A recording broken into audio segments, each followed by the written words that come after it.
For my project, I decided to go with a deconstruction on the boss fighting mechanics for Dark Souls 3. I find these mechanics particularly engaging from a developer and creative form because of the calculations that the boss does during the fight in order to determine what attack patterns it will use based off the distance that the player is from the boss, as well as the current health that it has left overall.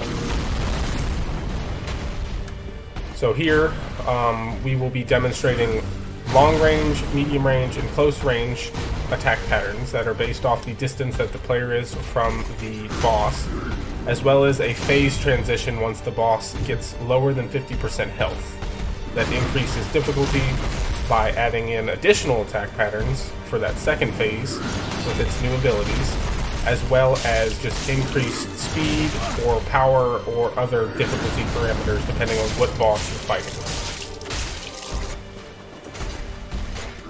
Here you can see that I'm forcing him to stay within the close range attack patterns by staying pretty much on top of him the whole time. You'll see these wide sweeps and these very powerful directional attacks.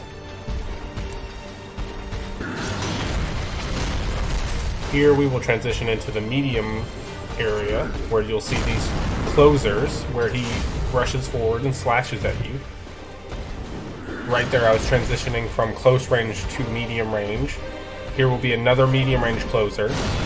Those closers are designed to get the boss back on top of the enemy where his main power can be most effective. As you can see, he also had that dive bomb closer, which is a transition between medium and long range. So here, of course, he is back at close range. And now that I have him at 50% health, you will see that he will go through his phase transition to the second phase, where he grows that demonic entity, and it increases his range and general power for most of his attacks.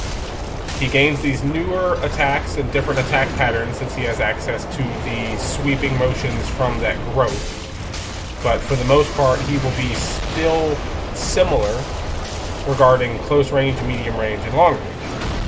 So see, he has a more powerful dive bomb, but it is a little slower. Now, one thing that this larger second phase has is, like I said, it has that increased range and these big sweeping motions and slam attacks. Whereas normally the boss would not be able to make those attacks. He has a much longer range dive bomb for long range closing, and he's got those big sweeping motions that give him increased power and increased range for those powerful close range attacks. There is that very powerful dive bomb, and then another powerful slam, because I was right on the edge of close range when he started the attack, but transitioned to medium range so he could not hit me. But this has been my breakdown of the boss mechanics for Dark Souls 3, and this is something that I plan on trying to implement with our boss enemies, because I feel like the increased difficulty of phase changing and being able to not always maintain your perfect distancing makes the game a little bit more interesting and tough.